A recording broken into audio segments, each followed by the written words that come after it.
샬롬. 우리 주 예수 그리스도께서 주시는 은혜와 평강이 함께하기를 기도하고 또한 축복합니다.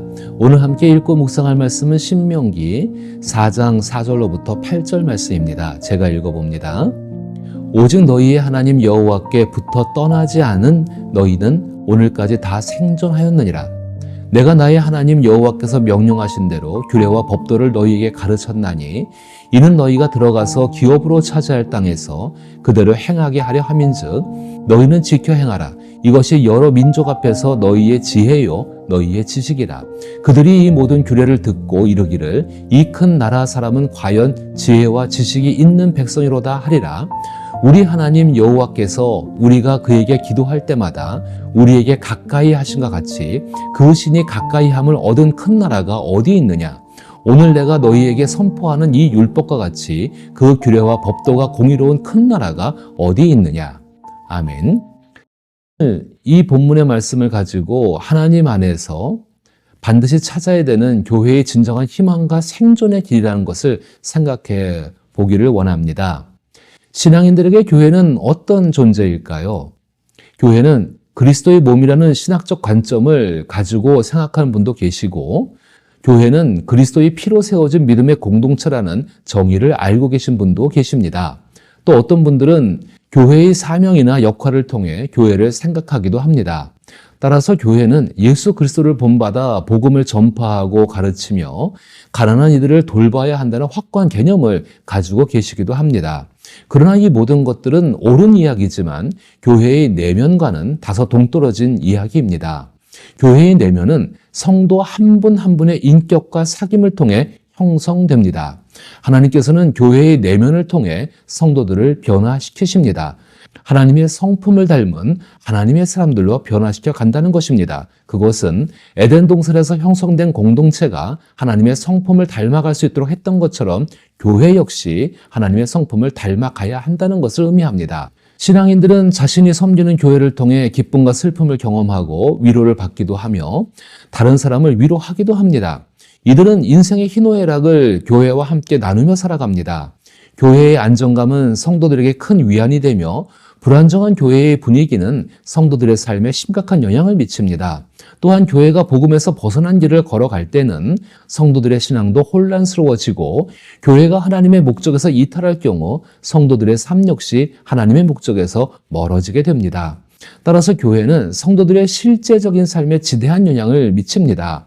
이처럼 성도들의 삶에 큰 영향을 미치는 교회의 역할은 단순히 수행해야 할 과업에 국한되어 있지 않다는 것을 우리는 기억해야 합니다. 교회를 세워가시는 하나님의 목적은 하나님을 바라보는 믿음에 있습니다. 시편 48편 2절에서 우리가 자주 찬양하는 것처럼 터가 높고 아름다워 온 세계가 즐거워한다는 구절은 예루살렘 성전을 찬양하는 노래입니다. 이스라엘은 예루살렘 성전에 속한 단일 교회였습니다. 다시 말하면 예루살렘이라는 도시 그리고 이스라엘이라는 국가는 지혜와 정의를 실현함으로써 모든 세계가 즐거워하는 도시와 국가가 될 수 있다는 것이었습니다. 이것은 지금의 교회에도 마찬가지로 적용됩니다. 교회의 내면, 즉 성도 한 분 한 분의 믿음과 인격이 지혜와 정의로 이루어져야 됨을 말하고 있는 것이죠. 하나님께서는 예루살렘 성전이 세워지기 전에 이스라엘이라는 단일 교회의 내면에 대해 광야에 있는 백성들에게 말씀하셨습니다. 그 전제는 4절의 말씀처럼 오직 너희의 하나님 여호와께 붙어 떠나지 않는 너희는 오늘까지 다 생존하였느니라 입니다. 40년간의 광야 생활을 통해 이스라엘 백성들은 하나님만을 의지하는 훈련을 받았습니다. 이스라엘 백성들이 광야 생활을 통해 얻은 한 가지 진리는 하나님께 붙어 있으면 생존한다는 것입니다. 이것은 성도가 세상 속에서 생존할 수 있는 원리이자 교회가 생존하는 원리이기도 합니다. 생존이라는 단어를 생생하게 느낄 수 있는 부분은 예레미야 45장 2절부터 5절에서 바룩에게 하신 하나님의 말씀입니다. 제가 읽어보면은 바룩아 이스라엘의 하나님 여호와께서 내게 이같이 말씀하셨느니라. 내가 일찍이 말하기를 화로다. 여호와께서 나의 고통에 슬픔을 더하셨으니 나는 나의 탄식으로 피곤하여 평안을 찾지 못하도다. 너는 그에게 이르라. 여호와께서 이와 같이 말씀하시기를 보라. 나는 내가 세운 것을 헐기도 하며 내가 심은 것을 뽑기도 하나니 온 땅에 그리하겠거늘 내가 너를 위하여 큰 일을 찾느냐. 그것을 찾지 말라. 보라, 내가 모든 육체의 재난을 내리리라. 그러나 내가 가는 모든 곳에서는 내가 너에게 내 생명을 노략물로 주듯 하리라. 여호와의 말씀이니라. 바룩은 예루살렘 성전과 유다 민족이 살아남고 자신도 생존할 수 있는 방법을 찾기 위해 모든 힘을 쏟았습니다. 그러나 상황은 점점 더 악화되어 생존할 가능성이 전혀 없게 되었습니다. 예루살렘 성전과 유다 백성은 오늘 멸망해도 이상하지 않는 처지에 놓이게 되었습니다. 그들의 멸망은 바룩 자신도 죽음을 맞이한다는 것을 의미합니다. 그때 하나님께서 바룩에게 말씀하신 것입니다. 내가 너를 위하여 큰 일을 찾느냐? 그것을 찾지 말라. 보라, 내가 모든 육체에 재난을 내리리라. 그러나 내가 가는 모든 곳에서는 내가 너에게 내 생명을 노략물 주듯 하리라. 바룩이 생존하는 것은 하나님께서 전쟁에서 승리하고 얻으신 전리품과 같다는 의미입니다. 이러한 비유적인 표현은 하나님께서 바룩과 끝까지 함께 하시며 그를 지키신다는 것을 나타냅니다. 그래서 바룩은 생존할 수 없는 상황에서도 생존하게 됩니다. 바룩은 하나님께부터 떠나지 않은 사람이었습니다. 하나님께로부터 떠나지 않는다는 것이 무엇을 의미할까요? 문자적인 의미는 하나님을 붙들고 있다는 것입니다. 하나님을 붙들고 있다는 것에 대해 오늘 본문은 내가 나의 하나님 여호와께서 명령하신 대로 규례와 법도를 너희에게 가르쳤나니 이는 너희가 들어가서 기업으로 차지할 땅에서 그대로 행하게 하려 함인즉 너희는 지켜 행하라. 이것이 여러 민족 앞에서 너희의 지혜요 너희의 지식이라. 그들이 이 모든 규례를 듣고 이르기를 이 큰 나라 사람은 과연 지혜와 지식이 있는 백성으로다 하리라 라고 하나님의 말씀을 지혜와 지식을 가지고 지켜 행하라고 말씀하고 있습니다. 지식은 풍부하지만 지혜롭지 못한 경우를 종종 목격합니다.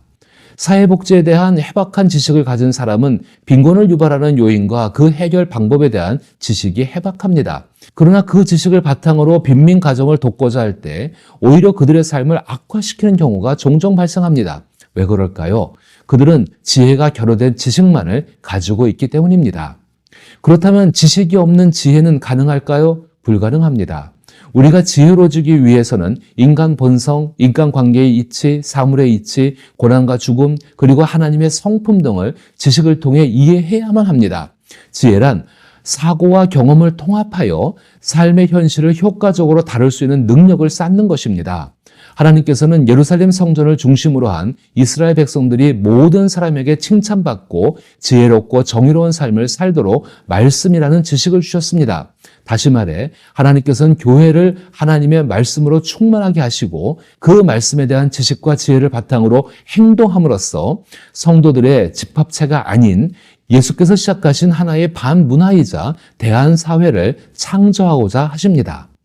이를 통해 하나님께서 교회와 그에 속한 사람들과 얼마나 친밀하고 가까우신지를 나타내시고자 하시는 것입니다.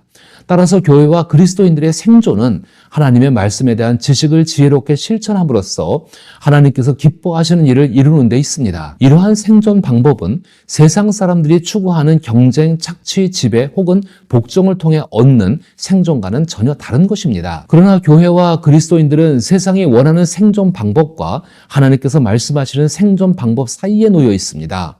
하나님 말씀에 따라 생존하고자 하는 것을 바라지만 뿌리 깊게 자리 잡은 세상의 생존 방법을 피하기는 어렵습니다.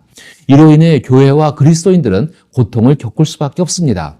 하나님께서는 이러한 우리를 위해서 우리 하나님 여호와께서 우리가 그에게 기도할 때마다 우리에게 가까이 하신 것 같이 그 신이 가까이 함을 얻은 큰 나라가 어디 있느냐?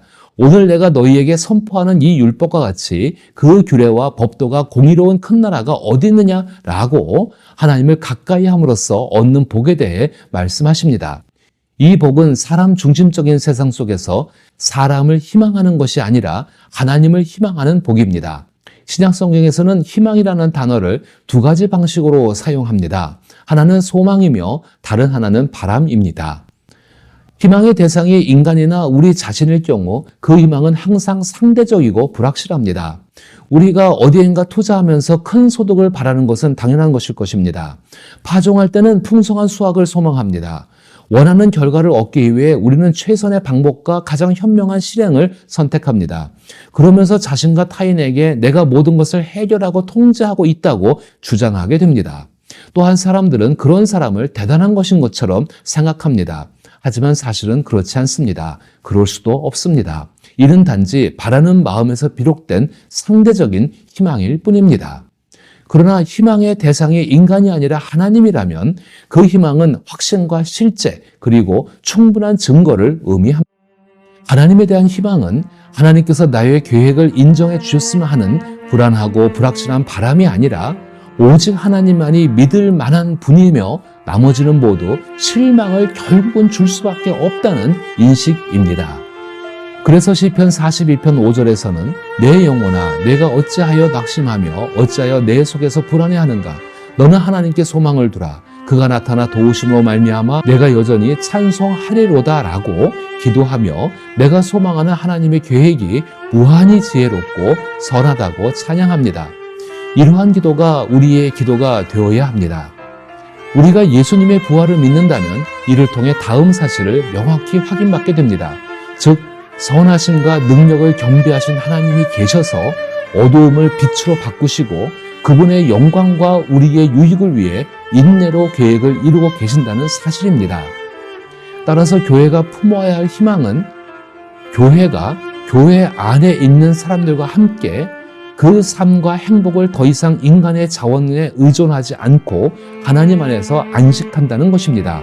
그렇게 할 때 우리의 삶에서는 이사야 40장 31절에서 외치는 것처럼 오직 여호와를 앙망하는 자는 새 힘을 얻으리니 독수리가 날개치며 올라간 같을 것이요 다른 박질하여도 곤비하지 아니하겠고 걸어가도 피곤치 아니하리로다 라는 말씀을 경험하게 될 것입니다. 교회와 그리스도인들이 험한 세상 속에서 생존할 수 있는 분명한 이유는 함께 계시는 하나님께 있습니다. 위기는 끝없이 찾아옵니다. 그래서 교회와 그리스도인들의 삶은 위험하고 악한 땅을 통과하는 고달픈 여정의 길입니다. 그 길에서 우리는 하나님으로 인한 희망을 품을 수 있습니다. 그 소망과 바람은 결코 헛되지 않습니다. 또한 하나님의 말씀으로 인한 지식을 지혜롭게 행할 수 있습니다. 그로 인해 세상에서는 얻을 수 없는 매력적인 삶을 살게 됩니다. 우리 위더스 교회와 이 땅의 교회들이 하나님께서 소망하시는 그리고 우리가 바라는 매력적인 교회들이 될 수 있기를 기도합니다.